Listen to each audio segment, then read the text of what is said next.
park కడతాం అవి కుదరవు అక్కడ అది మీకు తెలుసు నాకు తెలుసు విచిత్రం ఏంటంటే అధ్యక్ష వీళ్ళు కోర్టులో ఒకటి చెప్తారు బయట ఒకటి చెప్తారు అధ్యక్ష కోర్టులో ఏం చెప్తున్నారు అధ్యక్ష ఫార్మాసిటీ రద్దయిందా అని కోర్టు అడిగింది అధ్యక్ష హైకోర్టు లేదు లేదు రద్దు కాలేదన్నారు అధ్యక్ష మరి ఇక్కడ బయట ఏం చెప్తున్నారు అధ్యక్ష లేదు లేదు అది మొత్తం 4th city 5th city future city తర్వాత దాని చుట్టూ ఒక 56 గ్రామాలు కలిపేసినాం 30,000 ఎకరాలు 90,000 ఎకరాలు 760 స్క్వేర్ కిలోమీటర్లు నిన్న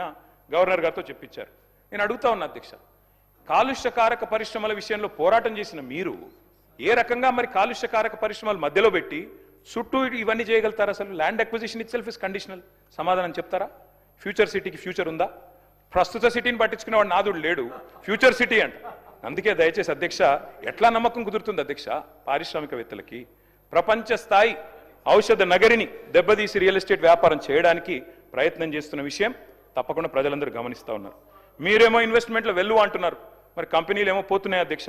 ఒకటి కాదు అధ్యక్ష నేను ఉత్తనే చెప్తలేను నేనేదో ఆషామాషి కూడా చెప్తలేను అధ్యక్ష పారిశ్రామికవేత్తల తలకు తుపాకులు పెడితే ఉంటారా అధ్యక్ష పారిపోకుండా తలకు తుపాకులు పెట్టి బెదిరించే పరిస్థితులు వచ్చినాయి నేను చెప్పలా ఒక మంత్రి గారి కుటుంబ సభ్యులే చెప్పారు అధ్యక్ష అధ్యక్ష మరి మీరు ఆలోచించాలి అధ్యక్ష గ్లోబల్ సమిట్ అని పెట్టారు మీరు సంతోషం ఆ డేరా నగర్లో పెట్టారు కానీ ముగ్గురు ప్రముఖులు ముత్యాల లాంటి మాటలు అయితే చెప్పినారు అధ్యక్ష దువ్వూరి సుబ్బారావు గారు చెప్పారు అధ్యక్ష దశాబ్ద కాలంలో తెలంగాణ తిరుగులేని ప్రగతిని సాధించింది దేశంలో నెంబర్ 1గా నిలబడ్డదని ఆర్బీఐ మాజీ గవర్నర్ మీ మొహం మీదనే అక్కడే చెప్పిపోయినారు అధ్యక్ష అట్లాగే తెలంగాణ సంపద జీఎస్డీపీ 3 రెట్లు పెరిగింది తలసరి ఆదాయంలో అగ్రస్థానంలో ఉందని బ్రిటన్ మాజీ ప్రధాని టోనీ బ్లేర్ అదే సమిట్లో చెప్పారు అధ్యక్ష అట్లాగే నీతి ఆయోగ్ వైస్ చైర్మన్ సుమన్ బెర్రీ గారు అప్పర్ ఇన్కమ్ మిడిల్ కేటగిరీ స్టేట్గా ఎదిగింది తెలంగాణ భారతదేశం ఎదగాలి అంటే తెలంగాణ లాంటి రాష్ట్రాలు ఉండాలి అని సుమన్ బెర్రీ చెప్పారు అధ్యక్ష ఎట్లుంటుందంటే అధ్యక్ష మీ ఎదురుగానే దివాలా దివాలా అని మీరు చేసే ప్రచారానికి దిమ్మ తిరిగే సమాధానం మీరు పిలిచిన అతిథులే చెప్పారు నేను చెప్పాల్సిన అవసరం లేదు వెనకటికి అధ్యక్ష ఒక రాజు ఉండే అధ్యక్ష ఆయన పేరు హిరణ్యకశిపుడు ఆయన ఏం చేసిండు అధ్యక్ష నా రాజ్యంలో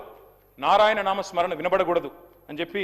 నిషేధం విధించిండు అధ్యక్ష నా రాజ్యంలో హరియానా వాళ్ళు కనిపించకూడదు అని నిషేధం విధించాడు కానీ ఆయనకు పుట్టిన కొడుకు ప్రహ్లాదుడు రోజు నిత్యం నారాయణ మంత్రాన్ని జపిస్తుండే అధ్యక్ష దాంతో ఏమైంది ఎక్కడున్నాడు నీ హరి అని హిరణ్యకశిపుడు అడిగితే ఇందుగలడు అందులేడని సందేహం వలదు చక్రి సర్వోపగతుండు ఎందెందు వెతికి చూసిన అందందే గలడు అని జవాబిచ్చిండు ప్రహ్లాదుడు అధ్యక్ష ఎందుకు చెప్తున్నా అంటే అధ్యక్ష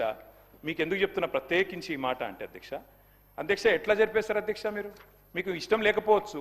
ముఖ్యమంత్రి గారు మాట్లాడితే రాజశేఖర రెడ్డి గారి పేరు చంద్రబాబు నాయుడు గారి పేరు చెప్తారు కానీ 10 ఏళ్ళు తెలంగాణ తెచ్చి 10 ఏళ్ళు తెలంగాణ అగ్రభాగాన్ని నిలబెట్టిన కేసీఆర్ గారి పేరు చెప్పడం మీకు ఇష్టం లేదు కానీ వాస్తవం ఏంది అధ్యక్ష ఎట్లా జరిపేస్తారు కేసీఆర్ గారు ఆనవాళ్ళు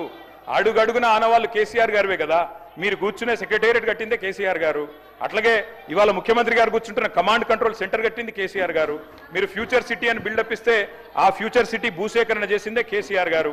అసలు తెలంగాణ రాష్ట్రమే కేసీఆర్ ఆనవాళ్ళు కదా అంతకంటే ఏం చెప్పాలి మీకు అధ్యక్ష ఈ ప్రభుత్వం